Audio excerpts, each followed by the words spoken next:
Olá, sejam muito bem-vindos. Nós estamos no segundo episódio do Top Tips e hoje nós vamos falar sobre infecção primária de corrente sanguínea. Nome muito comprido para aquilo que a gente vê todo dia, nós que trabalhamos em hospitais e em clínicas, essas infecções que tem no sangue e trazidas pela nossa assistência, né? Ou catéteres centrais, e hoje a gente está vendo com todo tipo de catéter.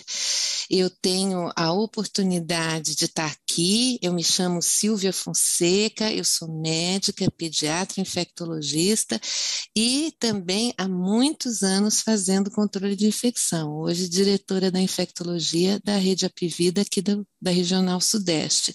Eu tenho o prazer de ter comigo a Daiane Patrícia Kais, ela é enfermeira e em maio aqui a gente tem parabéns pela enfermagem, né? E parabéns para nós de controle de infecção dia 15 de maio. Ela é a gerente nacional do Serviço de Controle de Infecção relacionada à assistência do American Serviços Médicos da United Health Group do Brasil. Eu também tenho o prazer de ter aqui a Maria Luísa do Nascimento Moreira, ela é médica, infectologista pela USP de São Paulo, hoje ela está trabalhando no Serviço de Controle de Infecção relacionada à assistência do HC de São Paulo e também no Hospital Vila Nova Star.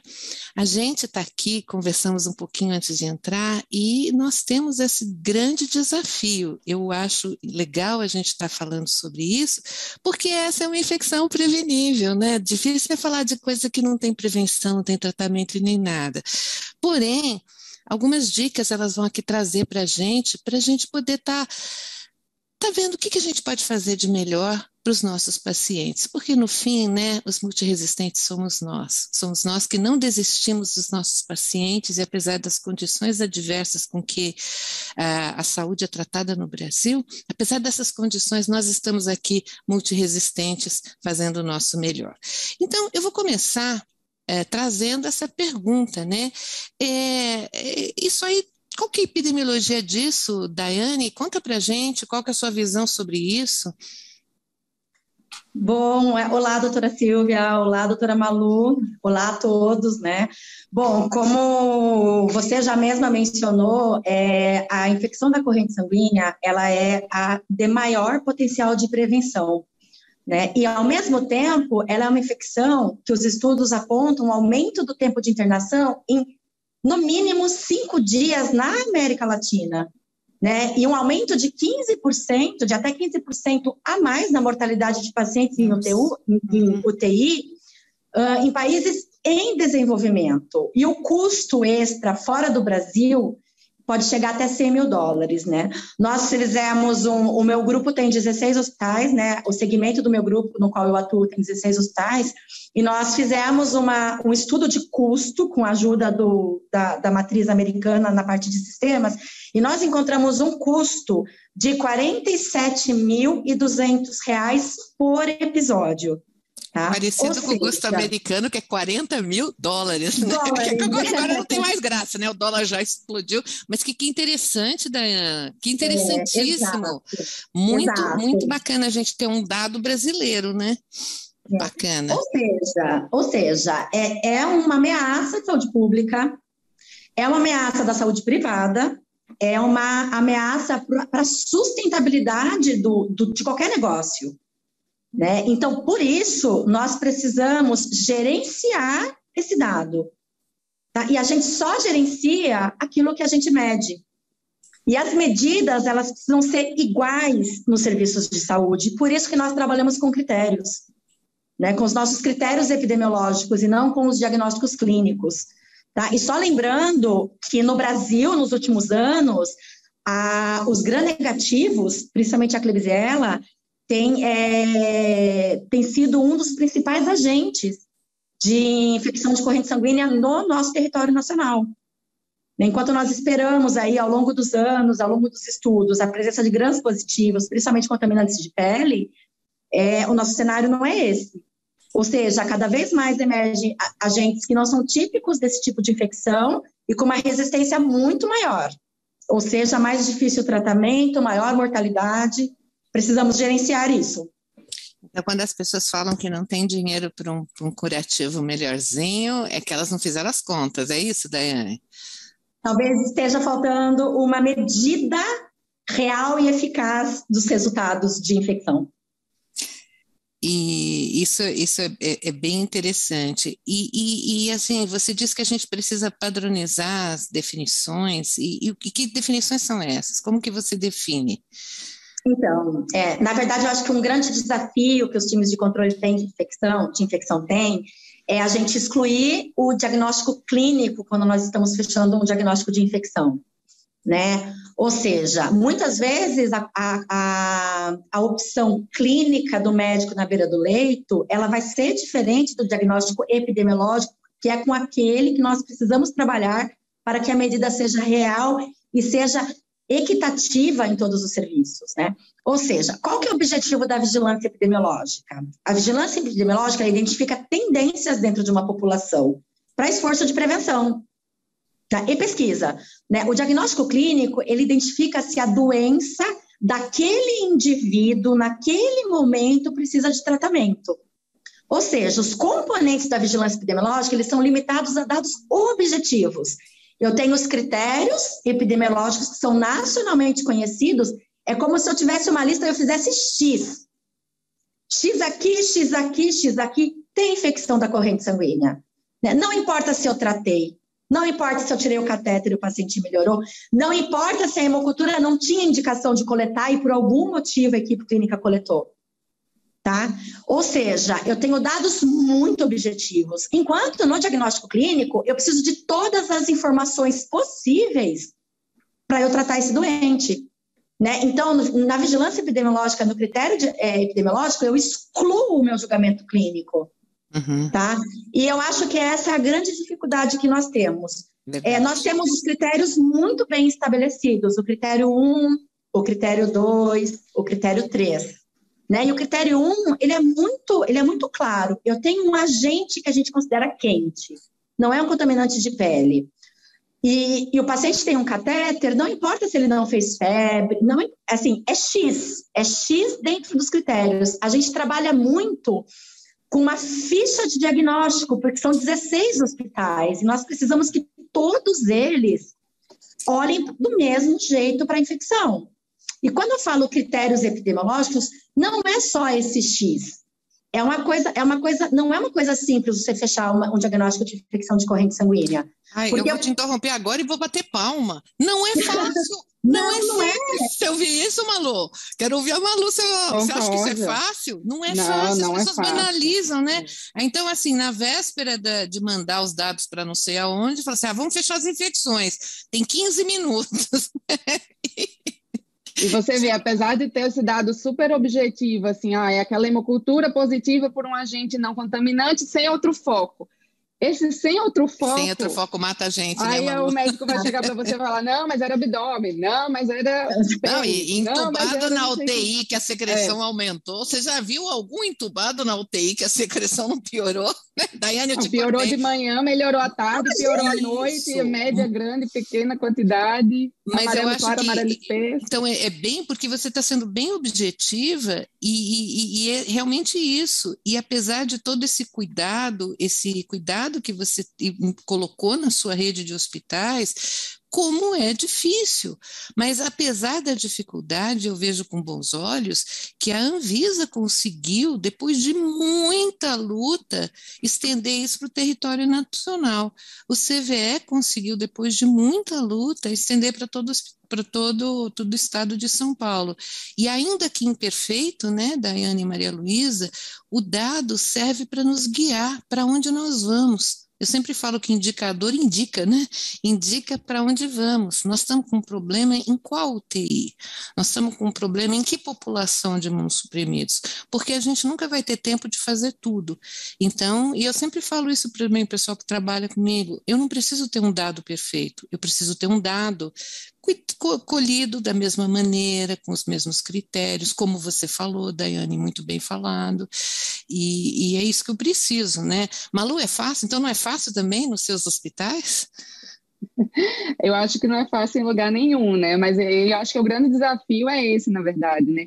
a gente conseguir se ater a critério mesmo e não ficar fazendo o diagnóstico clínico, assim, né? Principalmente para mim, que sou médica infectologista, muitas vezes eu quero olhar o paciente como um todo, entender o que estava acontecendo com ele, mas, na verdade, na epidemiologia a gente não pode fazer isso, né? A gente precisa realmente obedecer um critério objetivo, porque a gente não pode correr o risco de chegar outra pessoa para fazer a vigilância, de trocar a equipe da UTI e a gente começar a mudar os diagnósticos, né? Começar a mudar a prevalência de infecção de corrente sanguínea, porque a gente está mudando a impressão da equipe. Então, a gente realmente precisa se ater ao critério, precisa ser bem objetivo mesmo, assim, o mais objetivo possível, para a gente evitar que isso aconteça, né? Que esses vieses aí clínicos aconteçam e a gente consiga monitorar o dado da melhor maneira. Eu acho que foi bem feliz essa observação. Uma coisa é o critério clínico, epidemiológico, né, que é o que que norteiam os serviços de controle, que na verdade respondem à direção do hospital, porque a quem interessa esse dado, nós vamos falar lá para frente, mas certamente o diretor, a diretora do hospital é que precisa desses indicadores, porque ela não tem tempo, ele não tem tempo de ficar debruçado, às vezes ele consegue dar uma passadinha na UTI, uma passadinha lá no transplante de medula, mas quem está lá na ponta também está fazendo assistência. Então, nós temos esse papel no SCIRAS de tentar entender e traduzir numa linguagem mais objetiva, né? Então, precisa, então, ter uniformidade, Malu, na coleta dos dados? Uniformidade, tanto na questão do critério mesmo, né, quando a gente faz o diagnóstico da infecção, quanto na coleta do denominador também, né? Isso é uma coisa que, às vezes, as pessoas também não atentam muito. Então, quando a gente vai fazer o dado de infecção primária de corrente sanguínea, o que é? A infecção por catéter dia. Como é que eu obtenho esse catéter dia? Quem é que me dá esse dado? Né? Então, os serviços variam bastante, né? Tem serviço que o próprio enfermeiro do SCIH é que faz essa coleta, tem serviços em que o pessoal da assistência consegue fazer essa coleta de maneira adequada, mas o importante é que ela seja sistemática e que ela aconteça de maneira efetiva, né? Porque senão é isso também, se a gente fica variando o denominador, a taxa também vai variar absurdamente. Então, é muito importante aquele paciente que tem 3 catéteres, e não é difícil achar esses pacientes, né? Ele tem pelo menos 2 catéteres centrais. Eu conto 2 catéteres dia para ele? Ou eu conto 1 catéter dia?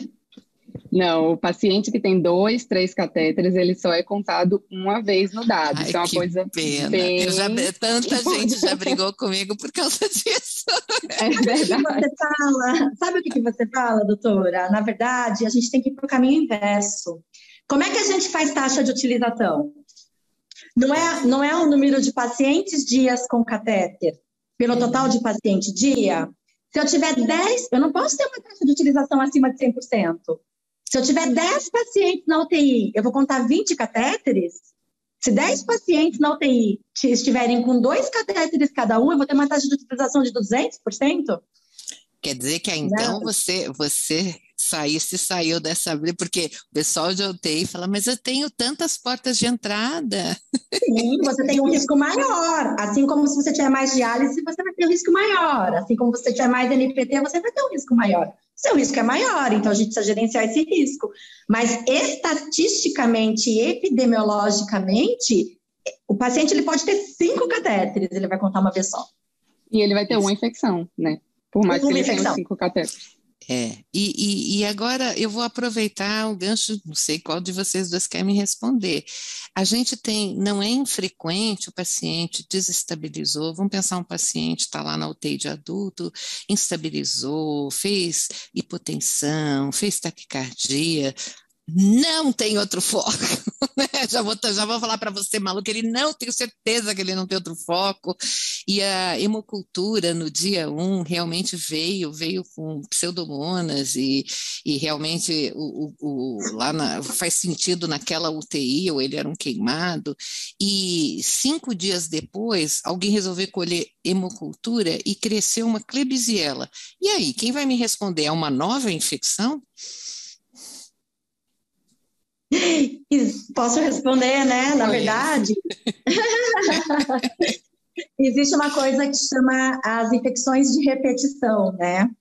Então, assim, pode parecer estranho, mas é uma definição epidemiológica. E, mais uma vez, a gente vai deixar o nosso julgamento clínico de lado, a gente vai para a infecção para o diagnóstico epidemiológico. Então, existe uma definição que você tem uma janela de 14 dias para notificar um novo foco, né? Ou seja, dentro desses 14 dias, os agentes que você identificar, né? Você não vai ficar coletando hemocultura os 14 dias, mas você adiciona essa infecção e ela se torna polimicrobiana. Tá? Tem que segurar as pessoas, as infectos, né, Malu? Para não, talvez clinicamente você tenha até que adequar a sua terapêutica antimicrobiana, mas isso sempre causou muita confusão em alguns grupos, quer dizer, não é uma nova infecção epidemiologicamente. Eu vou Eu acho, doutora, que quando a gente fala em critérios epidemiológicos, quando eu falo que não é fácil fechar um diagnóstico de infecção, não é só no X que eu estou falando. Então, você tem alguns elementos que você precisa investigar para fechar aquela infecção, não é só o X. Importantíssimo você definir a data da infecção, porque aí isso vai te dar o local de atribuição dessa infecção. Ou seja, a data isso é sempre uma confusão. Existe uma época na vida do hospital que eles nem sabem quem a gente é. Eles chamam a gente de CCIH. Lá vem a CCIH mandar a gente lavar a mão. Ninguém conhece nem a expressão de higienização das mãos. Existe uma época que as pessoas começam a ver que a gente faz alguma coisa e tem taxas. E chega aquele dia que a UTI vai falar assim, essa infecção não é minha. Não é minha. Então, conta um pouquinho, quero ouvir de vocês. Como é que eu sei que a infecção... Eu quando chega esse dia, eu quase choro, né? Eu falo, quando as pessoas estão brigando que não é delas, é porque elas começaram a prestar atenção na gente e da importância, né? Num dado que é deles, né? Diga-se de passagem, mas não, isso aí não é minha. Isso aí foi lá do pronto-socorro. Então, eu quero ouvir de vocês. Como é que vocês concluem que a infecção é da UTI, não é do pronto-socorro e vice-versa? Eu vou falar, depois eu vou abrir para a Malu, tá bom? Que eu já comecei a falar que é importantíssimo você ter a data da infecção para o local de atribuição, né? Ou seja, qual que é a data do meu primeiro sintoma? Pode ser um sinal clínico, se for o critério 2, ou o resultado da hemocultura, o que vier primeiro, para fechar o critério, né? E aí você tem um período de janela. A partir da data que você fechar a data da infecção, você tem que olhar 3 dias antes e 3 dias depois. Porque essa avaliação de 3 dias antes, tem algum sinal ou sintomas, tem alguma hemocultura que porventura a gente deixou escapar, é ali que vai ser a minha data da infecção.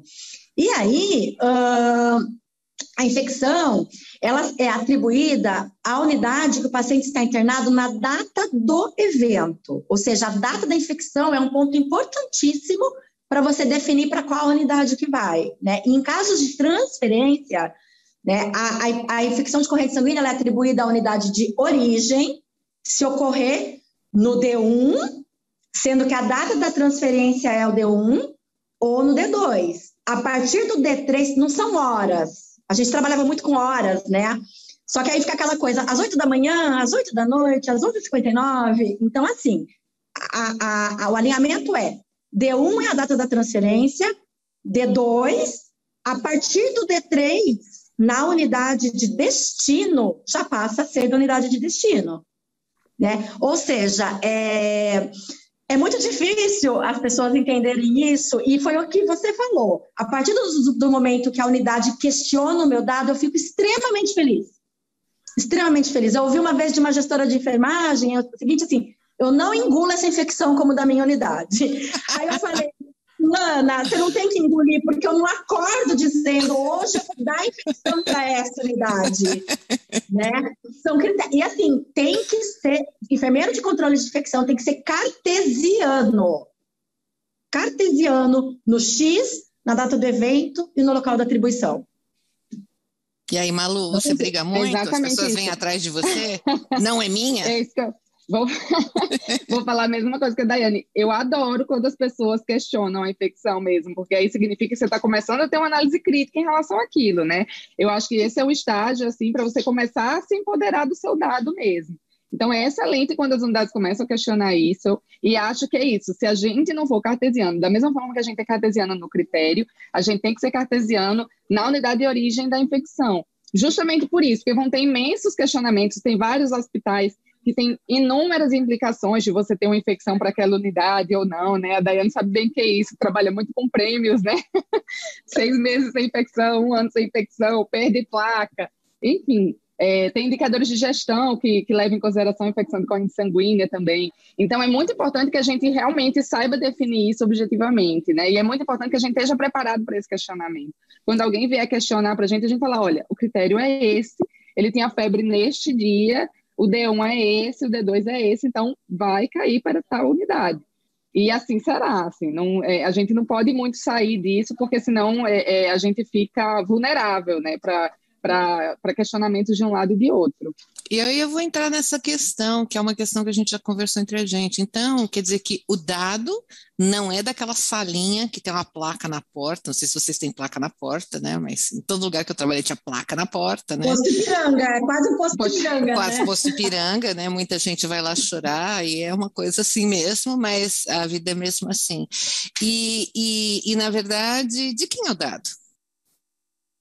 Então, o dado é da unidade, gente. O dado é de quem está cuidando do paciente. Então, isso é uma coisa muito importante, né? Também, muitas vezes, as pessoas têm uma cultura de pensar que o dado é da CCIH e vir cobrar o dado da CCIH, né? Vir dizer, olha só, eu aumentei aqui a infecção, minha taxa de infecção está ruim.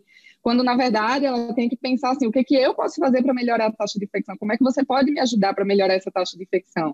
Né? A gente tem que sempre lembrar que o SCIH, a CCIH é uma área de apoio, né, dos outros serviços do hospital.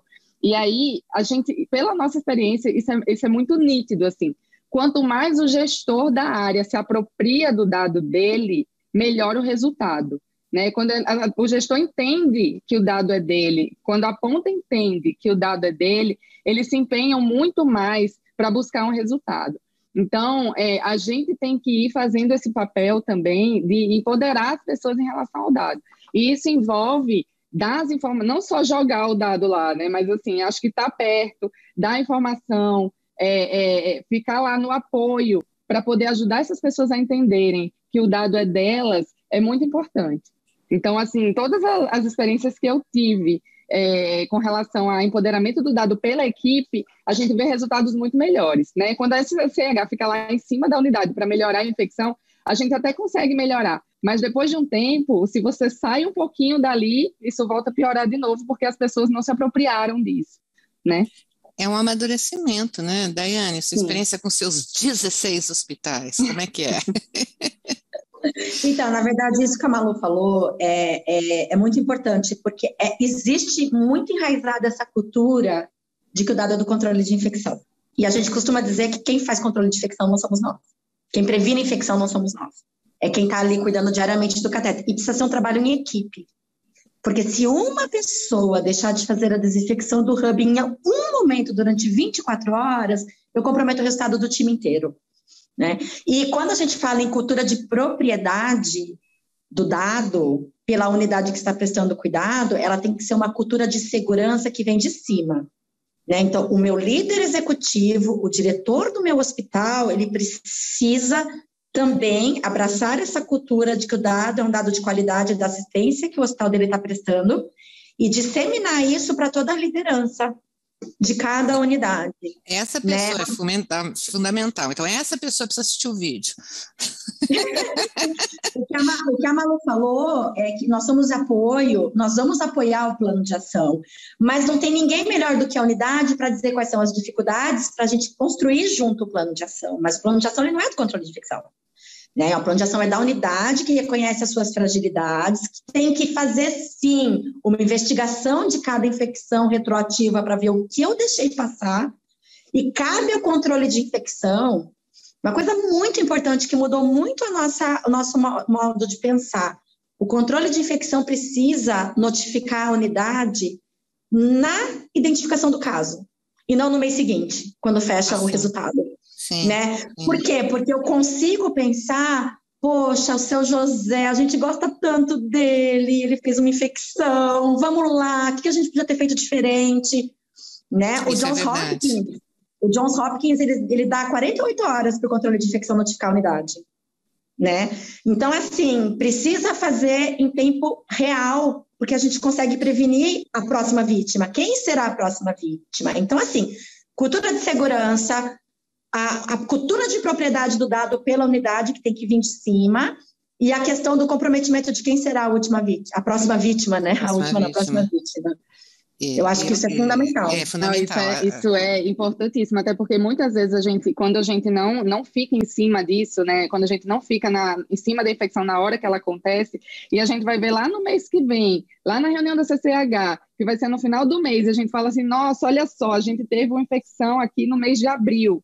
E aí, assim, já passaram inúmeras oportunidades da gente melhorar o processo e começar a pensar em prevenir uma próxima infecção, né? Como a Daiane falou, a próxima vítima. A próxima vez. Então, eu costumo dizer que a reunião de CCH, a reunião de CCH, ela não é o último capítulo da novela, onde tudo é revelado, né?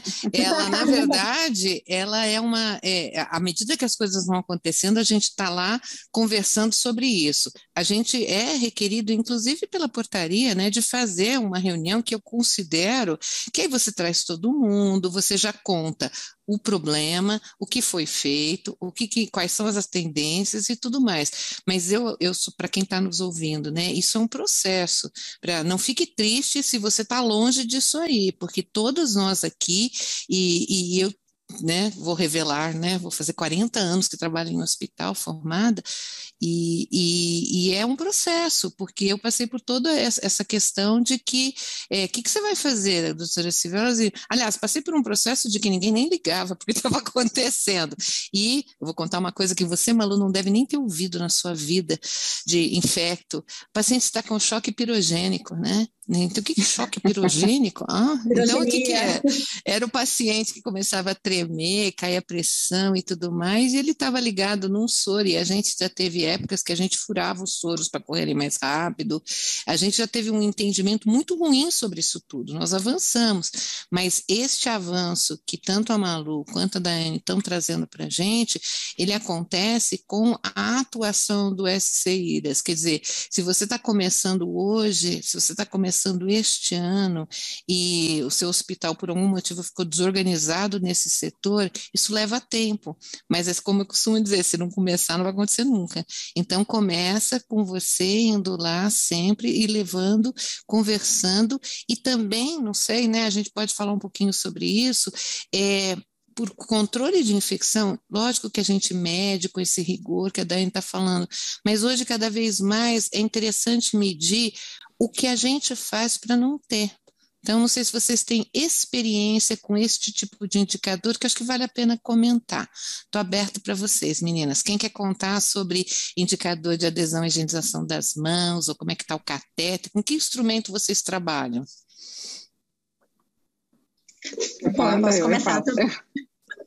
Eu não deixo a Malu começar. Pode começar, Malu. Bom, então, de indicadores assim, de processos, né, do que a gente faz para não ter, antes do resultado acontecer, para catéteres especificamente, a gente tem que, higienização das mãos, importantíssimo, né, a medida mais importante de controle de infecções, sem sombra de dúvida. Então, isso é uma das coisas, para mim, mais desafiadoras, assim, apesar de ser uma coisa desde lá de Samuel Weiss, mas é uma coisa que até hoje a gente briga, né, para ter uma boa adesão realmente, e o momento 2, que é o momento, antes do procedimento limpo, para mim é o momento mais importante, assim, dentro do controle de infecção. Então, assim, eu friso muito isso quando eu falo de higienização das mãos, quando eu faço treinamento de higienização das mãos. E hoje, a gente faz adequação, a gente faz auditoria de higienização das mãos de 3 formas, né? A gente faz um indicador indireto, que é o consumo de álcool gel, né, para higiene das mãos. E aí os ml por paciente dia, depois talvez a Daiane até queira comentar um pouquinho mais, mas a OMS tem esse indicador aí de 20 ml por paciente dia, mas isso vai depender muito de cada serviço realmente. A gente faz auditoria observacional também, então a gente tem pessoas hoje, a gente tem um time, a gente conseguiu um time de higiene de mãos que tem representantes que olham, né, as observações em loco nas unidades, e aí esse é o maior dos desafios, porque é sempre difícil conseguir um número de oportunidades bom. E a gente tem também entrevistas dos pacientes, né? A gente faz algumas entrevistas com os pacientes, perguntando o que eles estão achando da higienização das mãos. Eu acho que isso é um nível de maturidade já muito para frente, assim, para quem está começando, acho que talvez não seja o principal foco, mas hoje, como a gente quer envolver o paciente cada vez mais no cuidado, isso é uma coisa que a gente tem em mente também, de fazer entrevista dos pacientes, de entender como é que está a percepção do paciente em relação à higienização das mãos. Então, um indicador de higiene de mãos é uma coisa assim, que não pode faltar quando a gente pensa em indicador de processo para infecção de corrente sanguínea relacionada a catéter. E o outro indicador que se fala muito e que é muito colocado na literatura são os tais dos bundles de prevenção. Ai, os bundles. Primeiro que esse nome para nós é meio esquisito, né? Mas Exato. Pegou, né? Paciência. Pegou, todo mundo fala bundle. Então, o que é o bundle, né? O bundle, na verdade, é um pacote, né? E é essa tradução de bundle mesmo, um pacote de medidas que vão fazer a prevenção daquela infecção. E por que é o pacote de medidas? Porque essas medidas, elas têm que ser associadas para eu poder prevenir a infecção. Então, as infecções, tanto a corrente sanguínea como as outras infecções, elas são multifatoriais, né? Então, quando eu falo de infecção de corrente sanguínea, não adianta só eu higienizar a mão antes de manipular o catéter. Eu preciso fazer um curativo de forma adequada, eu preciso manter o curativo estéril, eu preciso ter o conector valvulado lá sem resíduo, eu preciso fazer técnica de turbilhonamento, enfim, tem N coisas que eu preciso fazer, né? São vários fatores que interferem na prevenção da infecção. E o objetivo do bundle é esse, né? A gente tentar mensurar se todas essas medidas estão acontecendo com os pacientes. E aí a gente tem os bundles tanto de inserção do catéter, né, que é um checklist que a gente olha se todas as medidas estão sendo feitas para poder fazer a inserção do catéter. E eu vou deixar a Daiane falar sobre isso, que ela adora falar sobre esses checklists. Então tem o checklist tem o checklist das coisas que tem que ser obedecidas para poder passar um catéter. E existe o bundle de manutenção, que é basicamente avaliar o curativo, né? Se o curativo está limpo, está seco, se a data está adequada, se ele está em bom aspecto. E aí, o objetivo é esse, é a gente tentar somar as medidas e fazer com que o paciente tenha o pacote completo para poder evitar a infecção de corrente sanguínea. O problema é que, apesar de muitos dos serviços terem os bundles, né, de prevenção, muitas vezes eles não são aplicados da melhor forma, eles não têm uma efetividade tão boa porque as pessoas entendem que é um papel para preencher. Isso que eu queria ouvir. Lá, mas é falta de entendimento, né? É falta de entendimento. Eu já vi checklist, todos esses checklists, checklist de seguro e tudo mais, é 100% preenchido e tudo sim, né? Exato, é tudo 100%. Mas isso é uma falta de maturidade do local que ainda não compreendeu que quem controla a infecção é quem faz a infecção. O controle de infecção, eu sempre brinco, eu falo que na nossa sala não tem nenhuma infecção, né? Na sala da gente não tem infecção, né? E é uma maturidade mesmo. E eu acho que isso a gente vence, para quem está nos ouvindo, com o tempo, com a nossa presença, com fazendo treinamentos, aproveitando as ocasiões. Todo mundo deve ter feito alguma coisa agora no 5 de maio. Se não fez, fazendo 12 de maio. Se não fez, faz no Dia dos Namorados, faz em qualquer... Mas faça a sua presença, e eu acho que lúdica é melhor do que tirar aquela coisa, né? O Semmelweis não deu certo, porque apesar dele ter descoberto realmente o mecanismo que estava matando aquelas puérperas e aqueles bebês, ele não teve jeito para falar. Ele era uma pessoa que ele perdeu inclusive a razão, né? Ele foi internado em manicômio e acabou com 47 anos surrado e morto, porque não tinha, né, um diazepamzinho, né? Ele enlouqueceu e surraram e ele morreu de consequência dessa surra que ele levou. Mas um aspecto da história do Semmelweis é essa, ele estava corretíssimo na observação, inteligentíssimo, né, porque fez todas as correlações sem nunca ter visto uma bactéria, que aliás nem existia o conceito de microbiologia em 1848, né, mas ele não teve jeito. Já a nossa ídola, né, que é a nossa Florence, né, ela teve mais jeito, ela também foi enérgica, mas ela teve mais jeito para colocar as medidas, e até hoje a gente fala dela, né, Daiane? Ela é minha ídola, é a Florence Nightingale, que que até hoje a gente faz as coisas que ela achou que eram importantes, né?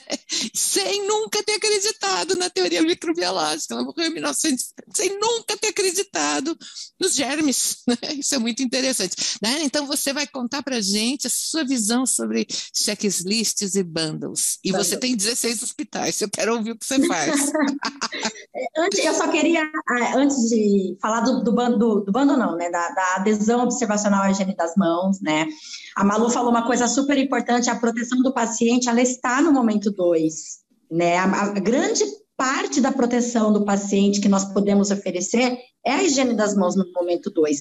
Eu queria atribuir uma coisa que, assim, me deixa extremamente preocupada, às vezes me dá uma vontade de desistir, eu falo, não, Florence não desistiu, você não vai desistir, você não vai desistir. Eu costumo dizer que se você desistir, tem que mudar de profissão, então você tem que ter carinho, amor e persistência, e resiliência. Mas uma coisa importantíssima quando a gente fala em higiene das mãos é o uso irracional de luva. Tá? Isso é uma coisa que a gente vê em todas as nossas regiões onde nós temos hospitais. Tá? Por quê? Porque existe aquela cultura o paciente, se eu tiver sem luva, o paciente não vai se sentir seguro. Eu falei, não, você tem competência técnica para dizer por que você não está usando luva. Né? Ou seja, se eu não tenho um risco de exposição a fluido para minha proteção, eu vou prover uma assistência segura para o paciente se minha mão estiver higienizada, não se ela estiver enluvada. Né? Então, quando a gente fala nessa questão, isso é um assunto que me incomoda bastante. Né? Preparo de medicamento com luva é uma coisa que tende a contaminar muito mais pela ponta da luva, né? Administração no conector valvulado, você já tem um dispositivo ali. Então, assim, eu acho que quando a gente fala em adesão à higiene das mãos, a gente faz algumas auditorias de uso de luvas, porque realmente isso é uma coisa que nos incomoda bastante, né? A minha e a minha equipe. Eu tenho um pouco de restrição à palavra bundle, eu pessoalmente falando, tá? Acho que por isso que a Malu também falou. Não gosto. Então porque, são duas. Vamos dividir, né? Quando a gente olha para a prevenção de catéter, a gente tem que olhar inserção e manutenção, né? Quando a gente olha inserção, todo mundo tem checklist de inserção, né? Para que serve esse checklist de inserção? Não preciso nem falar, vou parar o procedimento. Não, eu vou lembrar a pessoa que está insertando o catéter de que existe uma barreira que pode ter sido esquecida. É para isso que serve o checklist. Se depois disso ele quiser jogar fora, ele pode. O checklist não serve para gerar dado para a Anvisa, porque a gente precisa mandar ou gerar dado para a CCH. É claro que a gente quer receber o checklist, porque a gente tira um monte de estatística, inclusive como está a proporção na femoral, né? Mas o objetivo do checklist é esse. Essa é uma cultura que a gente não tem no Brasil, de essa questão de lembrar do procedimento, é uma coisa que a gente vai estar caminhando a passos fetais para convencimento da alta liderança. Eu tenho uma questão de corpo clínico aberto, que o médico é cliente, enfim, a gente tem uma série de coisas para trabalhar essa questão de para que serve o checklist. E o empoderamento de quem está junto assistindo aquela inserção, pelo menos no paper do Pronovost, ele trouxe muito esse aspecto, que na cultura americana, ou na cultura que consegue entender que a gente trabalha em time e tudo mais, cai muito bem. Para a nossa cultura, para quem tem times fechados é mais fácil, né, Daiane? Então, é mais fácil, agora, bem mais fácil. Quem vem de fora, quando o médico é cliente, tanto quanto um paciente, aí é mais complexo. Mas, de novo, se a gente não começa, não acontece nunca, né? Então, eu acho que esse vídeo está servindo assim para isso. Se você não começou ainda, precisa pelo menos começar a pensar sobre isso. Ninguém está acima do paciente. Né? Então, a segurança do paciente não pode ser comprometida porque é o doutor fulano, que é um estúpido, que vai gritar se eu falar para ele que ele tem que se paramentar para passar um catéter central.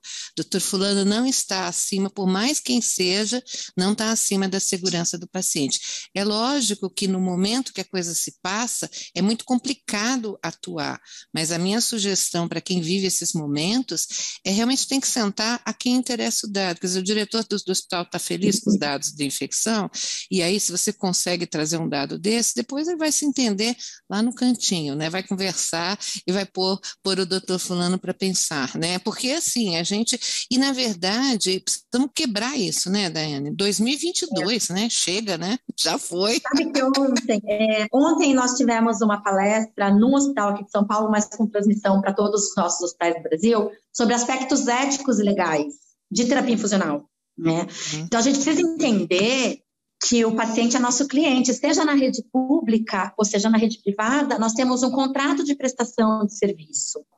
O meu negócio como profissional é com o paciente, não é com o médico que está passando, né? Eu fiz um acordo com aquele paciente quando ele entrou no meu serviço. Então, é minha obrigação lembrar aquele que pode ter esquecido, né? Pode ser enfim, pode ser N coisas, mas eu preciso lembrar, né? Tanto é que no nosso checklist ele está sim ou sim após lembrar, porque a gente quer que as pessoas lembrem. Mas isso é um caminho que a gente está galgando aí a duras penas, mas que a gente vai chegar lá.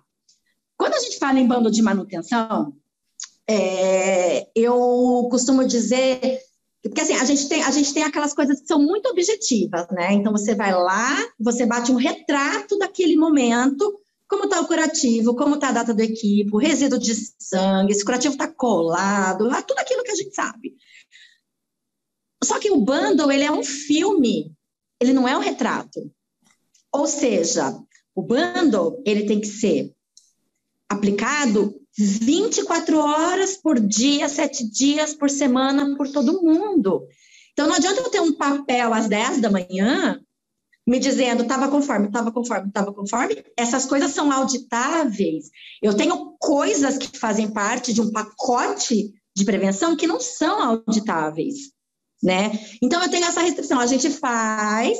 Hoje, como é que a gente trabalha? Assim, a gente tem os hospitais, as unidades fazem, no momento da própria visita multidisciplinar da UTI, ou nas rondas que a unidade faz. E a CCH usa o mesmo instrumento e faz esporadicamente para fazer o depara, né? Mas eu queria só compartilhar com vocês que a gente tem alguns hospitais que a gente está fazendo um piloto, como nós temos gestão à vista de resultado, a gente está fazendo gestão à vista de processo com a ferramenta do Kamishibai, né? Então, e é por plantão. É claro que não é um passo fácil, foram assim. No hospital que está há mais tempo, foram meses para tentar colocar a cultura de que não é punição, não é dedo na cara de ninguém, não é dedo na cara do plantão. Mas assim, você escolhe, e não serve só para infecção, você escolhe infecção, base, decúbito e, sei lá, prevenção de lesão, de LPP e prevenção de infecção de corrente sanguínea. E você faz um geral, você mesmo da unidade, tem que estar 100% tudo conforme naquele plantão, se não tiver uma carta vermelha, se tiver uma carta verde. Isso aí começa a doer os olhos da equipe, então a gente chama de gestão à vista de processo, né?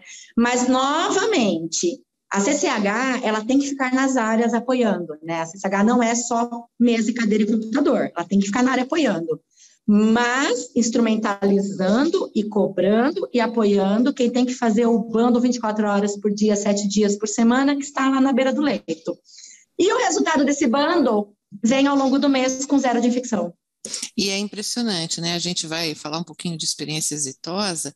Eu trabalhei muitos anos num hospital terciário e com UTI de adulto, e assim, eu assisti a palestra do Pronovost, não foi o Pronovost, foi a enfermeira que apresentou esse paper lá na CHE como uma grande coisa. Nossa, 1900 e bola, não, já era 2000 e pouco, mas eu voltei entusiasmadíssima. Falei, nossa, descobrimos um negócio, porque eu tinha problemas mesmo.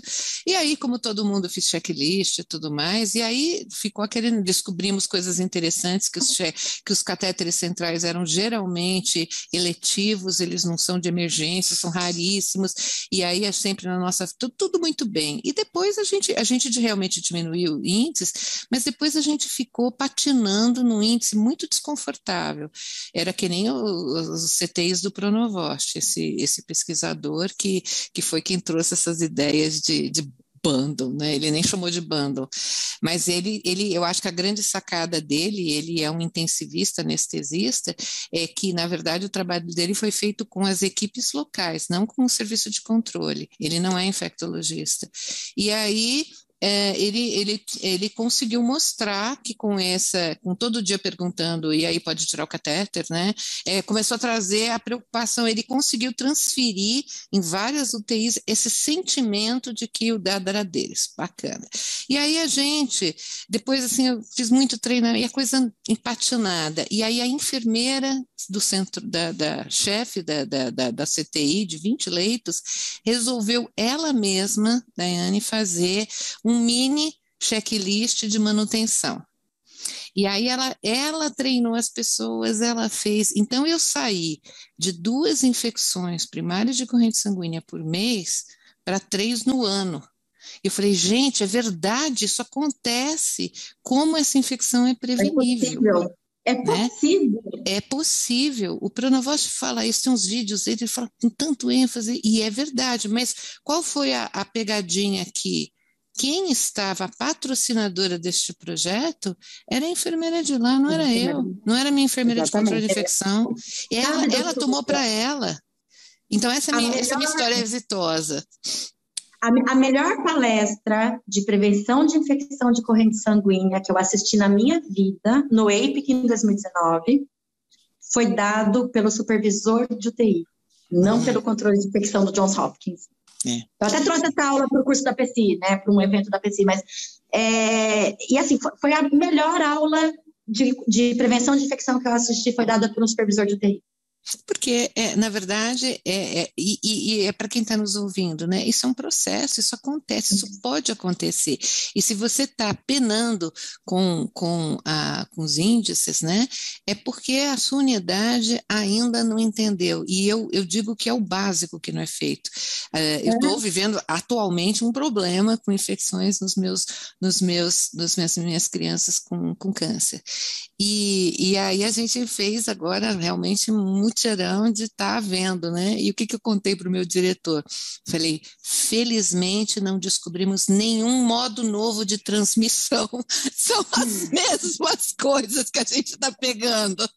Mais do mesmo, não descobrimos nada novo. E esse eu acho que seria um recado que eu queria dar para as pessoas que estão nos ouvindo.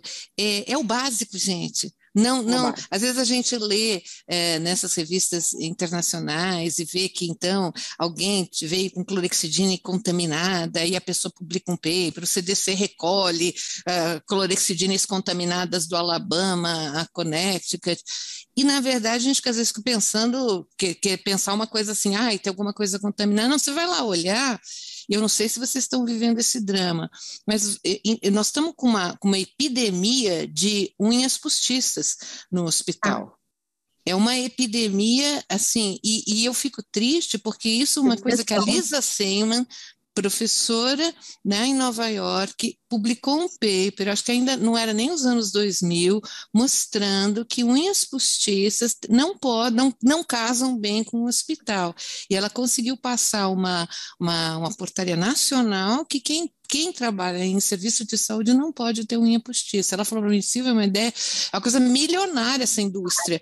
E agora chegou no Brasil. E aí é uma tragédia. Então, eu penso que é o básico. Então, acho que foi muito pertinente o que vocês trouxeram, mas eu fico, que você está tendo problema, primeiro, legal, você está documentando e medindo o seu problema, já é um grande passo, porque quando as crianças estão morrendo de infecção, os seus adultos estão complicando as suas estadias hospitalares, estão ficando muitos dias a mais, como a Daiane falou, e ninguém está prestando atenção, ninguém está medindo, esse é o pior dos mundos. 80% da coisa é medir e começar a fazer barulho com ela, né? Mas a minha sugestão vai no básico, que nem a Malu falou, na higienização das mãos, é o começo. É o começo do começo, é tirar essa luva desnecessária, né? Chiquérrima, pessoas que acham que é chiquérrima, agora principalmente aquelas luvinhas azuis, né? Sem látex. Não, gente, não, é a mão nua para fazer, higienizada, para a gente poder fazer o bom cuidado e nós temos um problema na maior parte dos nossos hospitais, né? Não sei o que a Malu e a Daiane pensam disso, que é o preparo de medicação, né? No Brasilzão, nos seus 4.000 e não sei quantos hospitais, nós não temos farmácias que manipulam dentro do hospital. É uma realidade para pouquíssimos locais. Então, quem vai fazer a sua técnica de enfermagem, às vezes com unha postiça, né? Às vezes com... Aí não chama postiça, postiça é um nome feio, né? Unhas de gel. Artificial. Unha, e que isso é gestão. Não precisa a CCH chegar lá para ver, tá? Isso quem tem que ver aqui é o dono da unidade. Então, e aí, eu até confrontando uma enfermeira de uma unidade, ela falou assim para mim, ai, mas o que você quer que eu faça, né? Eu falei assim, eu quero que você é a dona, você pilota esse barco. Não sou eu. Mas por isso que eu... Não, mas o que eu sinto é isso, né? Então, não sei se vocês têm experiências exitosas aqui para compartilhar com a gente. Mas eu só devo contar, partindo do meu coração, que neste lugar, aí depois de anos, a gente manteve esse dado muito legal, e aí a gente foi perdendo este dado, chegou o Covid, acabou com o nosso dado, e é muito, muito difícil agora voltar, nós ainda não voltamos nos nossos números pré-Covid, mas durante anos, então não foi uma experiência de 5 meses, anos e anos nós diminuímos, e eu gosto muito de falar de número absoluto, porque todo mundo fala tanto, vocês falaram com muita propriedade, né, os denominadores e tudo, e faz por 1.000, e faz não sei o que lá, mas para alcançar os corações, eu entendo que falar de número absoluto as pessoas entendem melhor. Falar que é o seu João que infectou, parece que cai melhor, né?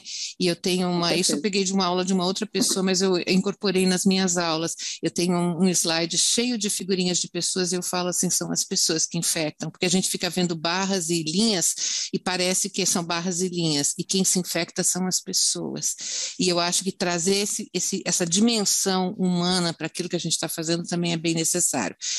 Falei muito, Malu, Daiane, minutinhos para falar sobre experiências exitosas e educação. Bom, acho que de experiências exitosas assim, que eu tive, são situações parecidas, assim, de fato, é quando você consegue envolver a equipe consegue entender que ela é responsável pelo dado, né? Então, logo no início aí da minha carreira de infectologista, eu comecei fazendo CCH, mas eu era diarista da UTI da Infecto também. E como eu era diarista da UTI, eu fazia parte da escala de plantão, dava plantão noturno, etc. Então, eu era eu era uma pessoa da equipe, né?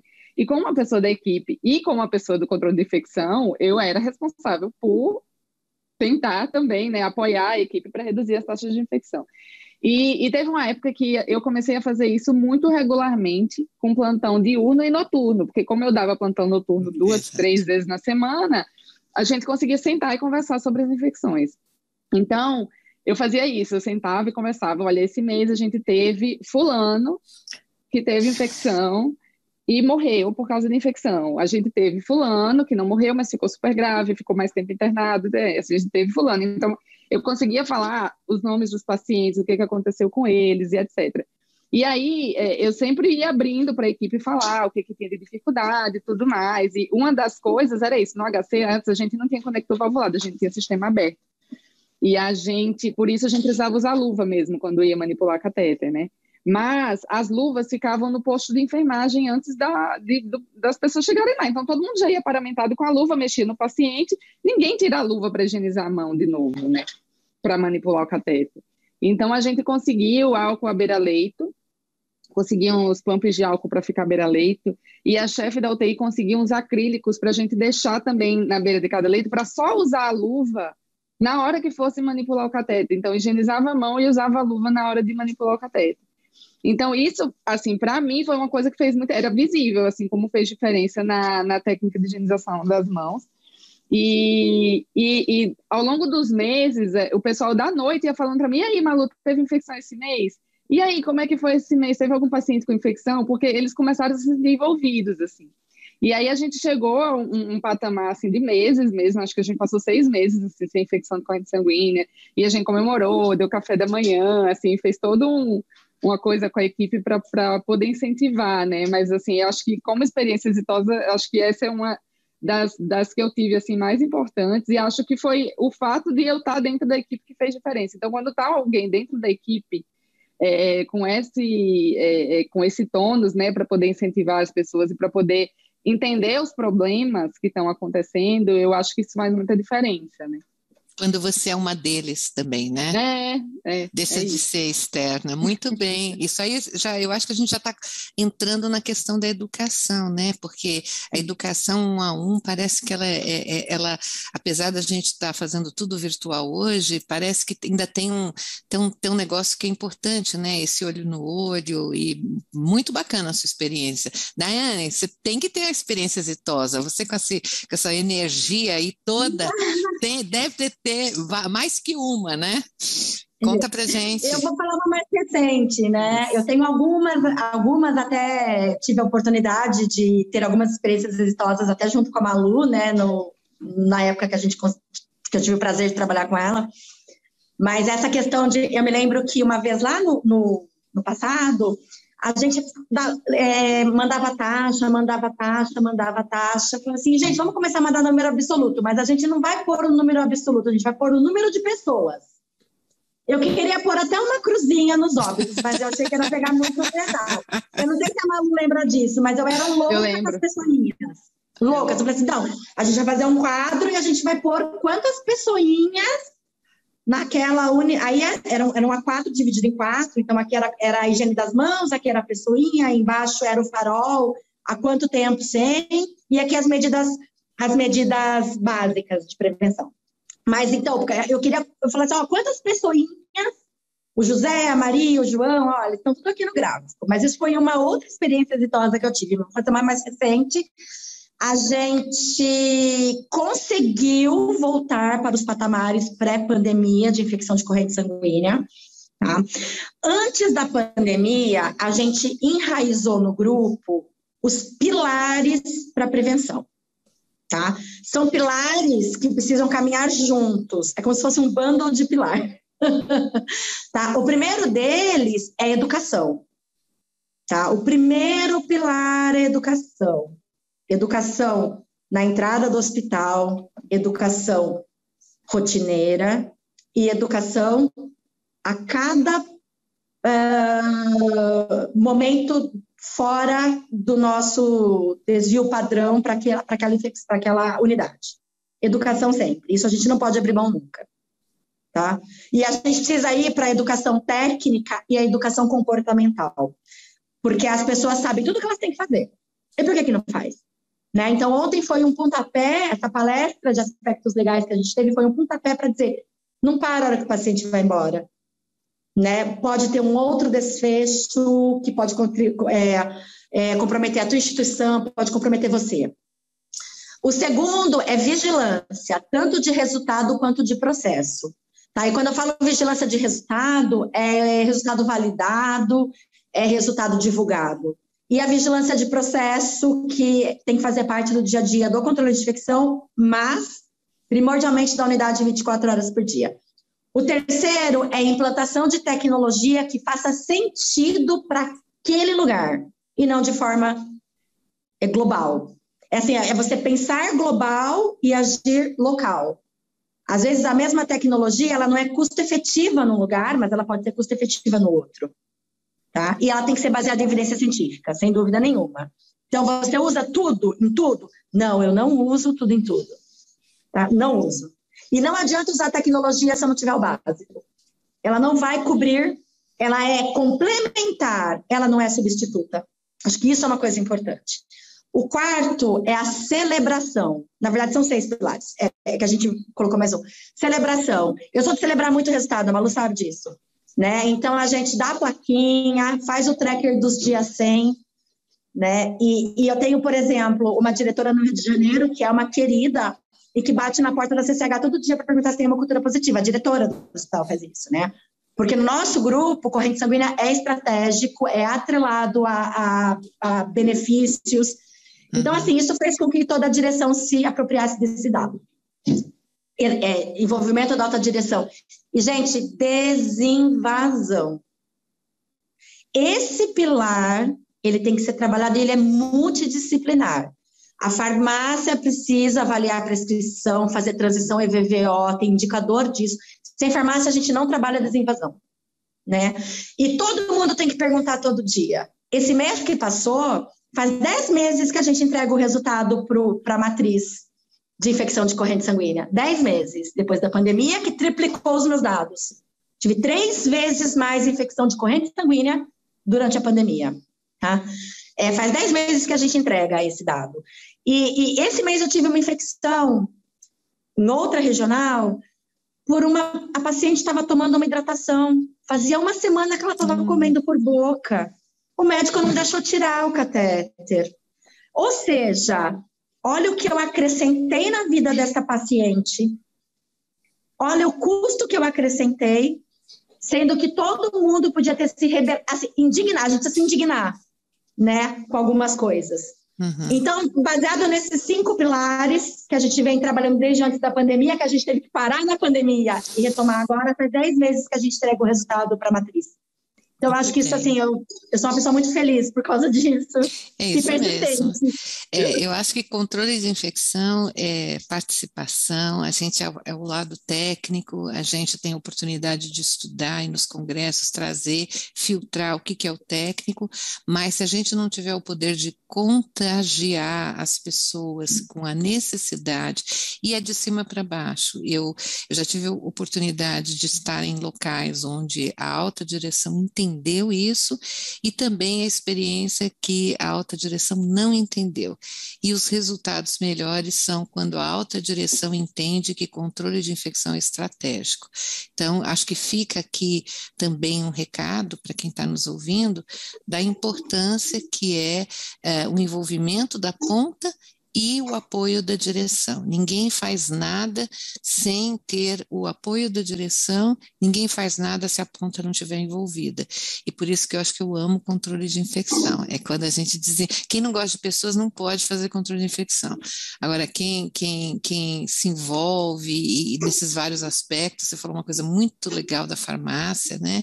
A farmácia cada vez mais tem que entrar dentro das rotinas das farmacêuticas, né? Os farmacêuticos têm que estar entrando nas visitas múltiplas, tem que estar participando, não é uma realidade nacional, né, a gente ter farmacêutico e farmácia hospitalar, mas eu acho que assim, aos poucos nós estamos caminhando, a gente está sempre andando um pouquinho para frente, os núcleos de segurança, né, na minha organização, infecção é considerado um evento notificável numa plataforma que vai para Deus e o mundo dos top, né, então isso, e não só a infecção, mas também isso, uma equipe que não tá identificado, não sabemos que dia, que horas que ele começou.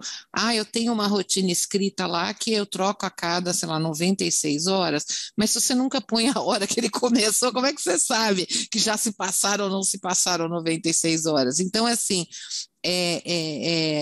são estratégias que as organizações vão se munindo para que realmente essa coisa de nossa plataforma chama Interact, esse negócio de subir para Interact é ótimo.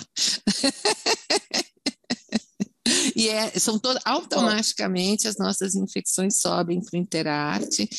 E isso é assim, e é isso, eu acho que para quem está começando, os seus pilares foram bastante interessantes, essa frase, quem não mede não administra, né, ela é muito importante, a mensuração, você do controle de infecção tem que entender esse aspecto epidemiológico, né, para poder contar e poder ter propriedade quando o chefe da UTI disser que não teve 3 infecções de corrente sanguínea, você vai explicar como que você teve, acho que é bem importante, estar com os seus gerentes de enfermagem, de farmácia, muito pertinho, né, e de novo, né, a reunião de CCH não é o último capítulo da novela. A gente não faz revelações sensacionais naquele dia, né? Quem é filho de quem? Não.